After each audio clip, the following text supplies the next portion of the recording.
So today's topic is, are you a starseed? The mission and ascension timelines. So in short, I'm going to spoil it for you. So are you a starseed? If you're listening to this, then most likely you are. So if you're attracted to such materials, if you were interested even remotely in your childhood or during your life in science fiction movies, ET material, UFOs, paranormal stuff, if that's something that interested you throughout your life, then most likely you are a starseed, because you are attracted to those types of things for a very reason, because it resonates to you. It is reminding you of your true nature, of where we come from. And that's pretty much it in short. And we will go much deeper into it with the other aspects of it. For example, what is a starseed? Like a starseed is like an expression that I think it started in the late 90s. I'm not sure who started to use this expression for ET consciousness that chose to incarnate on planet Earth. But in short, if you're a starseed, that means that you have many incarnations that are related to other star systems.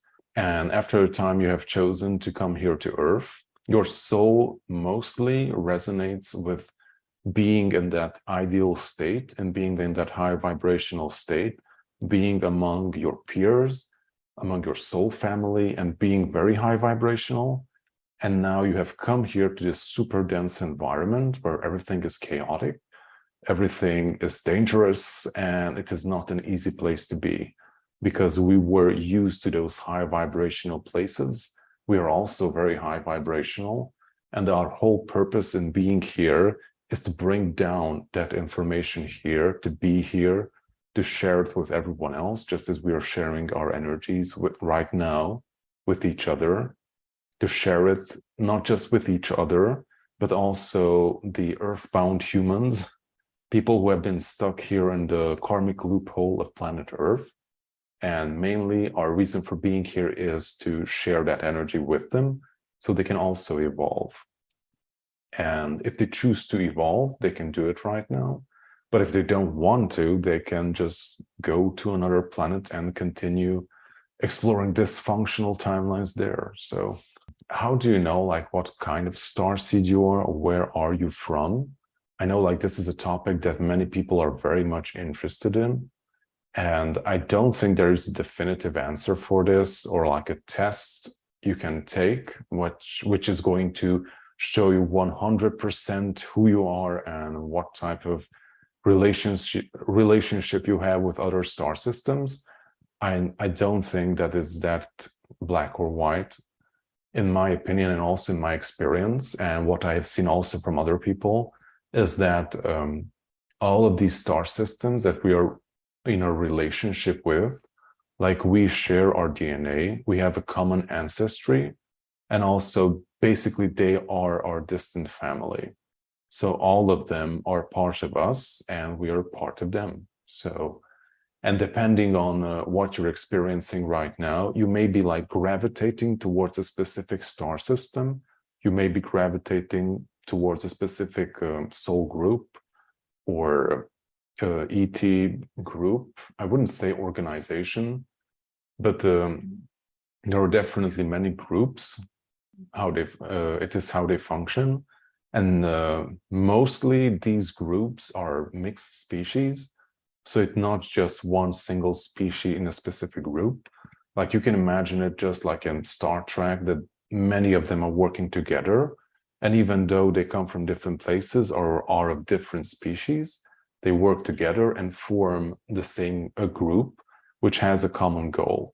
And that can also be the theme for many of us, that we work with specific groups and those groups have different species in them. And for some people, this can be very confusing, because once they think, hey, I'm Pleiadian, and hey, now I'm connecting with these very strange looking tall beings that don't look human. And so what is happening? They don't show themselves, or we're not even aware most of the time of who they are or how actually are they interacting with us, because it could be something that could like derail or distract us from our mission and what we are here to focus on.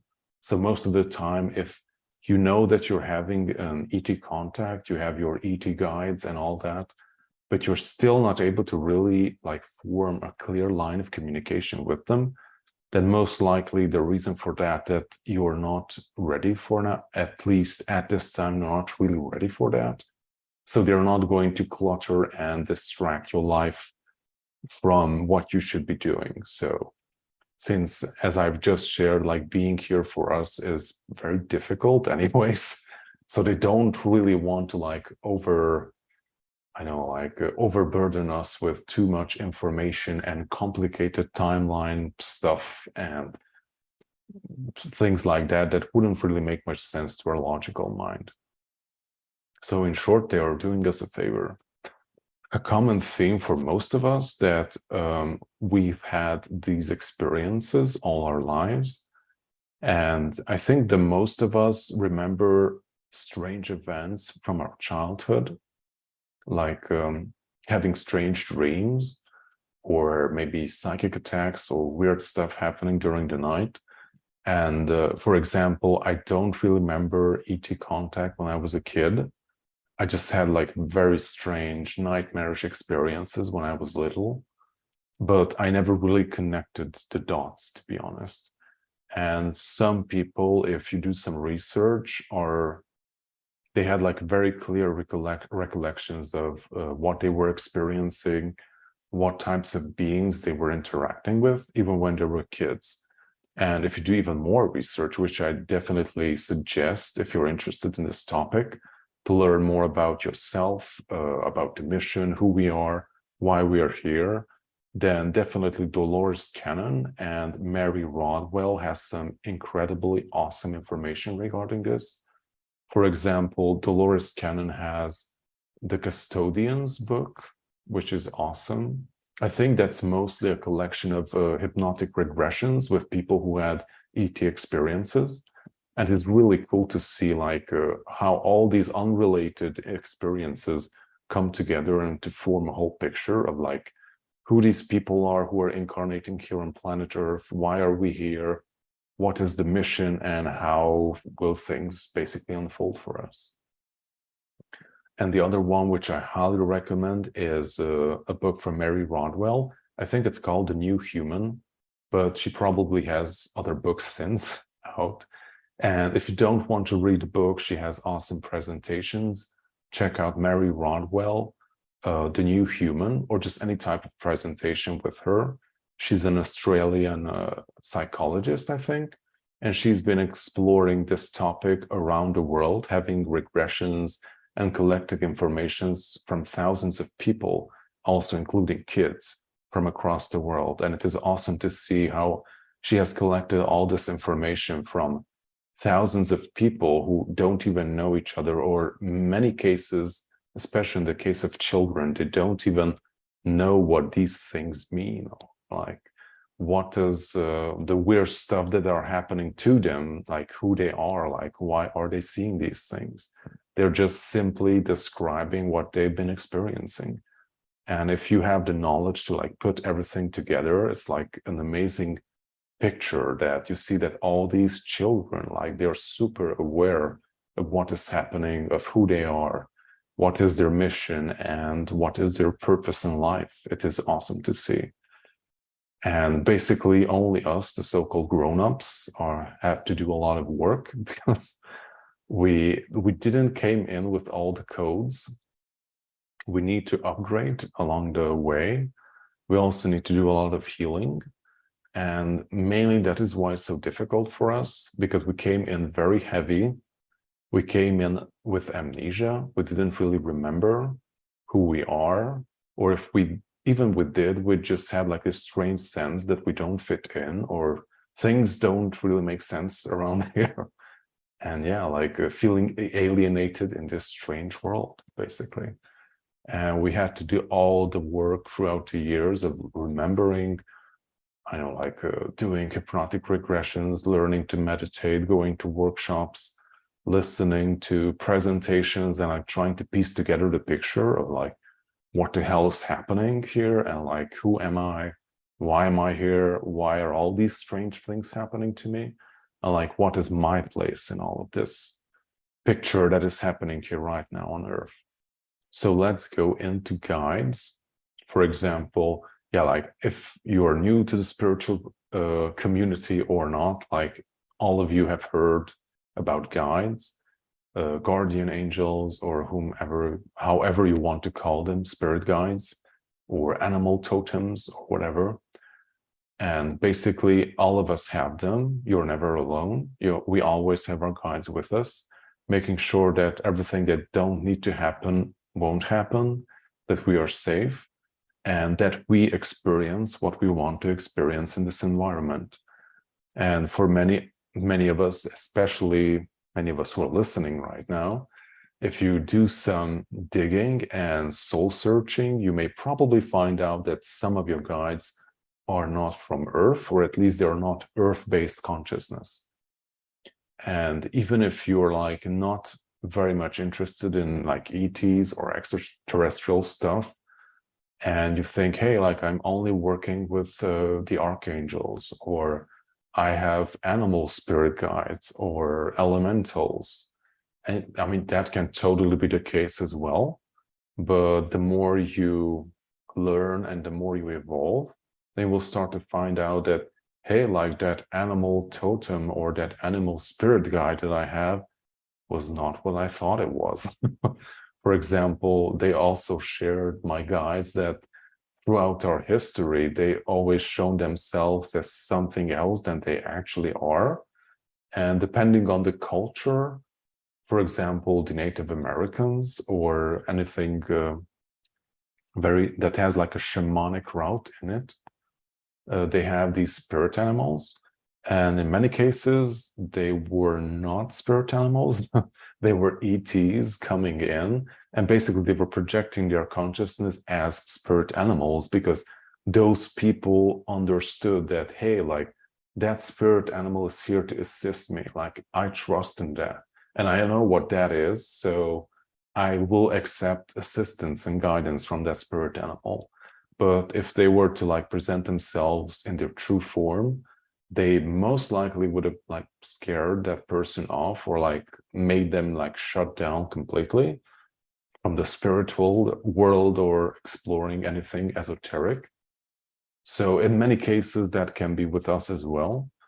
And also if you don't necessarily have like ET connections, like if it's not you didn't come in to specifically explore that, I think like it's open for all of us. Because if you're a psychic, you're an intuitive, you're an energy sensitive person, then you have the tool bag to actually work with them. You are able to communicate with them and interact with them if you know how to work with your own energy and how to tune into specific things, how to conduct different types of energies, how to communicate with different types of energies. If you know how to do that, then you can communicate and interact with them as well. So it's not something exclusive for starseeds or people who have incarnated with that specific purpose. Like we have that in all our DNAs. It just depends, like even people who are not awakened and like will never be in this lifetime, which is also completely normal. Like even they have those star race DNA in them. So they all have the codes that we have as well. The only difference is that it's not active in them. And maybe even if they were trying to activate it and work with it, it wouldn't be as potent as with us, since we came in with a very clear intent to explore this. So basically we have set up for ourselves all these events, our genetics, our families, the bloodlines that we were born in, to have the specific body, the specific the situations and environments that we grew up in, to basically act as a catalyst for creating these types of experiences. So yeah, you're having these strange experiences for a very good reason. Because like you set it up for yourself. And basically our guides are there to, basically we have contracts with them to remind us of what we have set out to do in this lifetime. Because as most of you know, I think like 99% of us, when we are born here, we forget who we are, like where we came from. The only thing that like lingers with us is this strange sense at the back of our minds of like we not fitting in here, or like this doesn't feel like home. I don't like it here. Like I want to go home.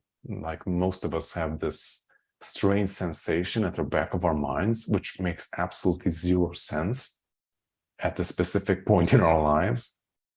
But yeah, that's the only thing that we remember, this vague sense of something being a bit different.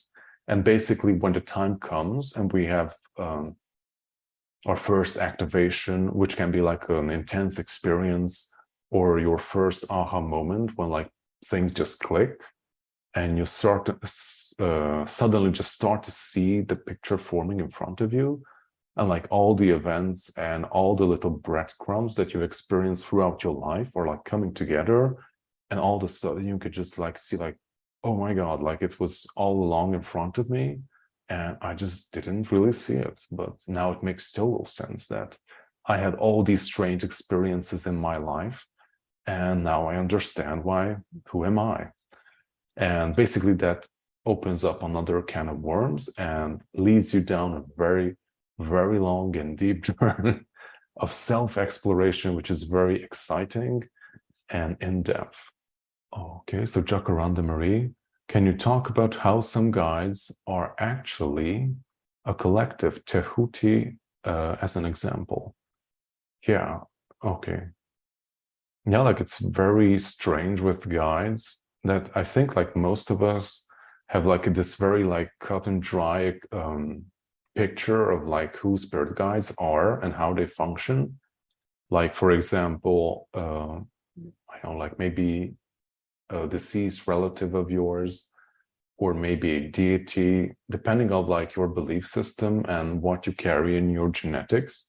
Like different types of beings can appear to you, and most of the times they can be earth-based. For example, in the Western world, we have our relationship with Christ consciousness, which is basically Buddha consciousness in the East. But we have a relationship with Christ, with Mother Mary and archangels. But basically, those archetypal energies are also present in other cultures as well. They just simply appear in a different way. And yeah, like some of us take it as, okay, like I have maybe Christ is one of my guides who is working with me right now to maybe on healing a specific trauma that I went through in my past, or just teaching me unconditional love or forgiveness. And you may take that, hey, like there's this single guy that is my guide and he's working with me. And that could be the case, but not necessarily. For example, like many beings are not like, they don't necessarily function in a linear way, or they're not as limited as we think they are. For example, many guides also, the higher you go on the vibrational scale, the more omnipresent they are. And for example, they may not just be working with you, but with many thousands or millions of people at the same time. So that can be also a factor. But for example, if maybe your deceased relative is coming back and assisting you with something, maybe to learn a lesson that you weren't able to learn together when you were in the physical, like that is something far more limited, and that's most likely just limited to you. Or if you had like a relationship in another lifetime, and now that is coming back in a new form, that can also be something more specific and more limited just for you specifically. And also, now we're going to go into the part that Jacaranda Marie said, like guides as being a collective. And yeah, like this is a very complex topic. Like I will try to add my 2 cents to it.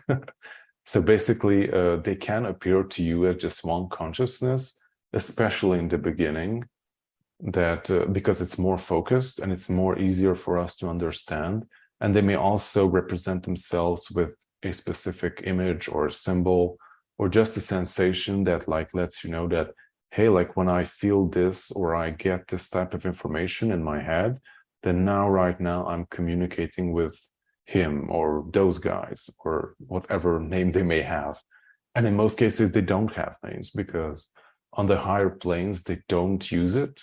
Like they have their own specific vibration, which I think you can like translate into our spoken words. And you have these sacred names or high vibrational sounds, basically. But for example, in the case of my Syrian guides, like they are a group of beings, and I usually work with like 13 or 14 at a time. And that many of them come together and assist in bringing through information during the channeling sessions. I'm also getting notes and info from them right now as well. And yeah, like they basically come forth as just one being, as like one consciousness. And usually it works in a way that I have one of them who is working directly with them, but he or she is representing the whole group. It's almost like you have someone in front of you, and like that person is like channeling and bringing together all the information and input from everyone else and just giving it to you, so you can process it more easily. But in many cases, when you start to explore and like follow the thread of your guides, when they deem it that you're ready to know more about them, then you can find out that, hey, like maybe the being that you were communicating with is actually more than just one, or is like a representative of a collective. Okay, so I think our guides change or step back as you need different ones along your path. Yes, exactly. That's what I wanted to go into next. That depending on what you're exploring during your lifetime, you may have different types of guides. For example, in the beginning, my first very pronounced and spirit guide that really came through was Christ. For example, I was not religious, nor am I right now, but I guess because of my Christian upbringing, it made sense for some reason. But yeah, thank goodness I was very open for it, because I was in a very dark place in my life during my beginning phases. And basically, he assisted me in the beginning with learning forgiveness and unconditional love. So he was my first guy that I actually could like pinpoint like who he was or where did he came from. But at the same time, I had my Pleiadian guides, in part, also the Syrian ones, but I didn't know about them at that time. But what I was connecting with was my Pleiadian or Lyran relatives who were assisting me. But also they didn't really come forth in a clear way. Like I recognized their presence and their intent and the energies that they were sending to me, but I absolutely never saw them. So they were always in the background. They never came forth or announced themselves. I just felt it and knew that, hey, like it's them. I recognized that, and it was a beautiful experience. And the interesting thing is that they only came in my first 1 or 2 years, I believe. And only when I was like really down on energy or something very difficult was happening in my life. They always came in and pulled me back together and put me back on my feet. So, but ever since then, I didn't had interactions with them, sadly. The only time that I actually saw them was during a hypnotic regression. So also like the interesting thing with your guides is that they will like never announce themselves that, Tadam, like I am Sananda and I'm here to help you. You're just going to know if that's the case. So yeah, they always operate in the background. They do not want to force themselves on you. They will never like want you to like acknowledge their existence or intrude upon your life, or they don't want you to feel that they're like derailing you from your life or distracting you. They're always there with you, assisting you, but like not in a very, I know, like distracting or intrusive way. They're always there if you require help. But if you want your guide's assistance, then you actually have to ask for their assistance, because they will not intervene with what you're experiencing. So if you don't ask for help, guidance, protection, they will not give it to you, even though they may think that, hey, like you would really need some of that right now. But if you don't want to ask for it, then we are not allowed to do anything, because like it is, you're a master creator being, and you know how to navigate this dense reality the best way you can. So always think about that, like when you need guidance, assistance, protection, like they are there, and you just have to ask for it, and it will be given, as it was stated during many of my channelings. And yeah, the aspect of change. Yeah, like depending on how we evolve and what we need, they will also change. Just as I said with, for example, how they present themselves. As we evolve, you may find out more and more about them. And after you have completed your mission or your task with them, maybe you have learned something together, maybe they were responsible of showing you something, or you had some kind of task to do together. And after you have completed that phase, then basically they will step back. They could come back at a later date if you need them, or you need to continue something. But in many cases, they can just step back and like never come back again, because you have finished what you were there to do together. And after that, someone else will come in and continue your training. Someone else will assist you in gaining more of your memories or healing, whatever you need. So if your guides change, that's completely normal. But I think you can totally like reconnect with them if you want to. Like it's not, they're not as strict as many people will think. Like our guides are very light-hearted and endearing and funny. Yeah, like the thing that you can identify your guides by is that they have a very good sense of humor. So, okay. Yes, like Enrique. Any thoughts on implants from addictions? I have 3 red dots in a perfect triangle on my chest, and I have met other Starseed abductees that also have that in exact same spot. Like I don't know many things about like implants or like physical marks that things may show like that. But regarding like attachments or implants or stuff like that connected to addictions, or like, for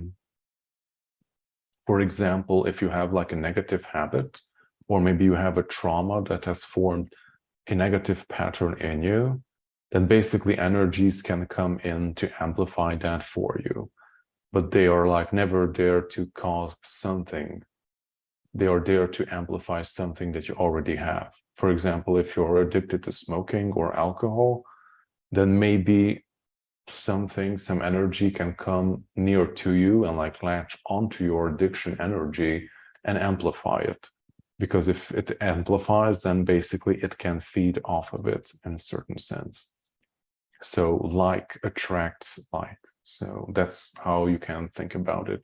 But if you do clearing on yourself, and if you work on your inner self, if you work on your healing, processing traumas, letting go, and in general, just healing yourself as a human being and integrating, then all of these so-called implants or attachments will simply fall off, because they won't have anything to latch onto anymore, because you have worked out that part. So basically now it would just starve, because it's nothing there for them anymore. So now would be an awesome time to go into the QA part, and I will read the questions that you have posted during the week. And the first one is from Silver Boho Soul. I hope I read your name correctly. Last week, I had my first deep trance past life experience. Most of the session, I was struggling with enormous amount of electricity or energy running through my body, especially my hands. I did manage to bring some good information through for myself and for the collective. I am wondering what all the energy was about. Is it my nervous system being upgraded or recalibrated? Okay, so let's see what comes through.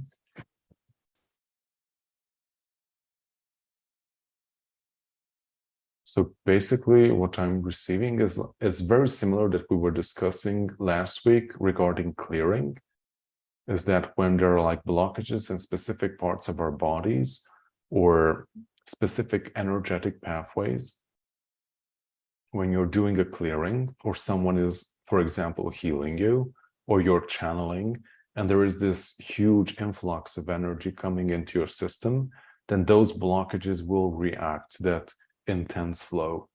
You can imagine it as having a riverbank, and the riverbank has all these deposits of rocks, debris, and they're forming blockages in the flow of the river. But when there is a flooding, then that huge rush of water will basically break through those blockages and wash them downstream. So it is something similar to that you've been experiencing, that all the blockages were basically broken through and like washed out of your system. And the reason why you were experiencing it in the hand, because our hands have many different energy spots to it. It is also, I think it is called like, we have minor chakras here, especially in the middle of our palms. We also have that awesome symbol with the palm having a eye in the middle. And it's basically an energetic gateway that works both ways. I believe most of you have heard of energy healing or hands-on healing. And this, the healing energy is being conducted through your system and through your hands to the other person. But it works both ways. You can also use to scan it or receive energy. So everything in our system works both ways. And basically, as I'm sensing, we're receiving a type of upgrade to be able to scan and to share your energies more efficiently with other people. I'm not sure if it was like an upgrade or recalibration. It was mostly like breaking through barriers in order for your system to function properly. But if you like continue on with maybe exploring energy healing or just channeling energy through your hand, then you can intensify it and new types of abilities can show themselves in your life. So that could be something interesting that you could explore. Oh, I see George also had a question. We'll have to select that. And you had also another question regarding light language. My light language activated about 7 weeks ago. I will often just start talking to myself during the day and wondered if there is a method to control it. Yeah, like many people are receiving light language activations, and this is just my observation, but I believe in the past 3, 4 to 5 years, light language has become very active in the spiritual community. For example, just like going on the internet, you can like see that there are more and more people sharing their light language, which is awesome. But light language was kind of always present to a certain extent, but not many people had access to it. As far as I know from my experiences, it is something that is inherent to humans. Like we had this ability way back. In my experience in Atlantean times, we used it for something way more complex, for like interacting with different devices and energy systems. We were able to do it through the sounds that we emanated through our mouth, aka light language. But yeah, yes. So basically, many people are receiving these activations and it can just come suddenly out of nowhere. For many people, it is being triggered by listening to other people's light language. And if you're attracted to it, then please do listen to it and explore many different types of light languages. But I think when we're introduced to it, like the first thing that pops up, or maybe you see a thumbnail or a video that's like super attractive to you and you want to click on it, then most likely it is something for you. So definitely explore it. There are many different types of light languages. and just see which one resonates. Like one will speak to you, it will speak to your soul, it will speak to your heart, it will resonate on a very deep level. Many people can experience like crying, like a huge rush of emotions being released. You may feel a super sense of calm, peace, healing, activations. I also read from some of your comments that some of you were experiencing out-of-body experiences during the light language sessions. So it's awesome. Yeah, like many things can happen through it. And some people are like prone to speak it more than others. And congratulations for being activated. And I think, yeah, like just see what comes through, in my opinion. But later on, when you like find your own tones and like you find the way that you like to express it, I would highly recommend focusing it in a clear way, what you've been asking for. And the way I do it is I have like a very clear intent of what I want to do, what I want to manifest, or if I want to do a recording, like what I want to bring through. And I make that request from the center of my heart and just speak from my heart. I think that's the best way of putting it, like having that clear intent and just let information pour through from your heart center, and without absolutely having any thoughts or thinking about what you're going to say, just say what comes through, however strange, weird, or wacky it may be, because it can be, especially if you're channeling blue avians. Yeah, like, and the more you do it, the clearer it will be. But if you want a more clear transmission or bring much clearer energies through, then I will highly recommend like doing a clearing on yourself, do protection just as we have done last week. So definitely do that to make sure that nothing intrudes, like nothing is interfering with the whole process of bringing through that divine energy. Do that and just speak from your heart. Have a clear intent and just let it go. Let it out. I hope that addressed your question. And yeah, let's see. George has posted something in the chat box.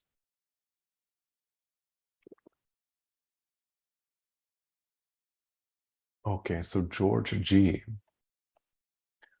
Are starseeds meant to be single? If I find it hard to find people who truly get me, want to stay with me. Yeah, like that can be a true issue in our lives. Like in my case, I'm very blessed that I found my divine feminine counterpart who doesn't really have ET connections, but she's like accepting of it. So she's like aware these things are happening, like this is real.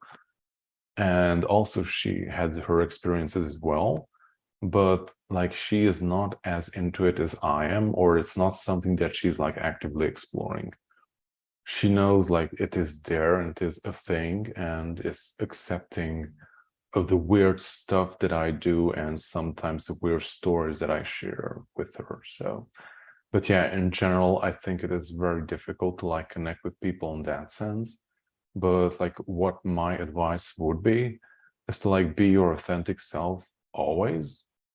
Like live from your heart, do what excites you, and you don't have to share this stuff with each person, even if maybe they're like a close friend to you or to someone that you have like a closer relationship with.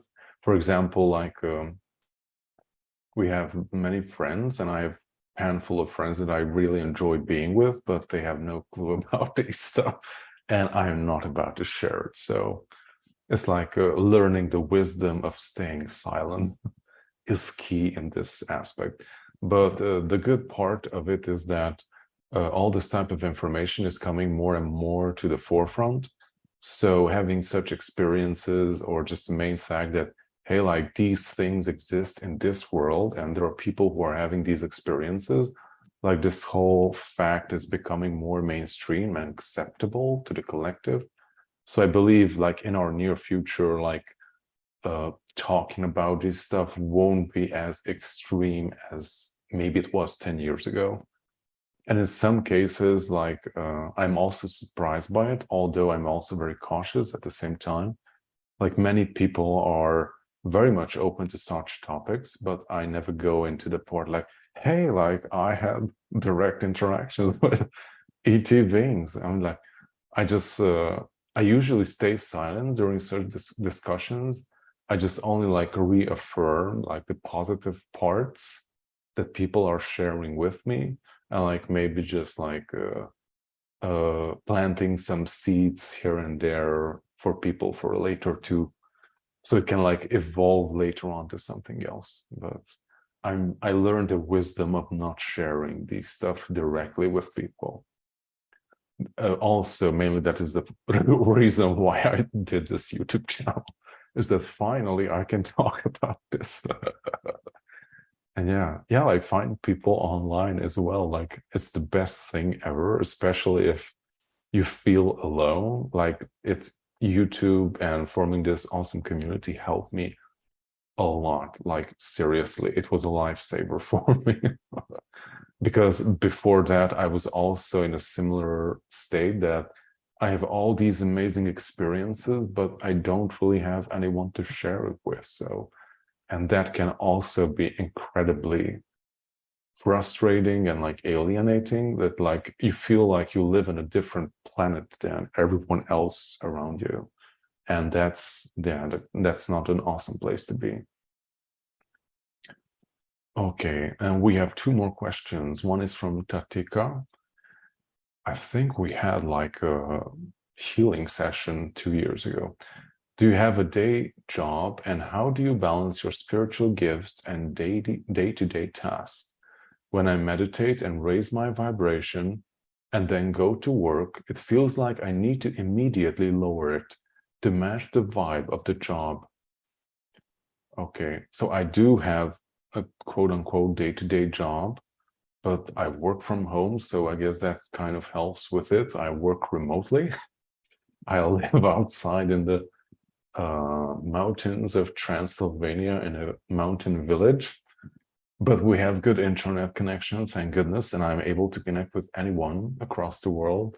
And like, that really helped me a lot about like putting a type of distance between me and certain specific situations and people, because I was also struggling with it for quite some time. But I know like that's not an option for many of you, and I salute you and all my respect to you for like continuing on that path. I like walked away from that path like 5 years ago. But the thing that you can do, and it's an awesome thing to do, is you were talking about meditating and raising your vibration. But then when you went into those day-to-day situations, you felt the need to immediately lower your vibrations so you can match the vibe of that place. And like, yeah, like, we are empaths, we are energy sensitives, and because of that, we are connected very deeply to many different energies, to everything, to places, to people, to groups of people. And when you like immerse yourself in that dense environment, then automatically you have this, I don't know, like this reflex of like matching the energy of that which is around us. And when you're meditating, you're basically consciously raising your vibration and holding yourself in that heightened state, which I believe usually happens when you're like alone or in a peaceful place, when you're able to focus on it. But when you go into a day-to-day job, or you go to shopping, or have a difficult relationship with someone, then it's almost like you're like thrusted back into that low vibrational state, and you're unable to hold that state, that high vibrational state. And the key in all of this is what we've addressed last week, the clearing and protection work.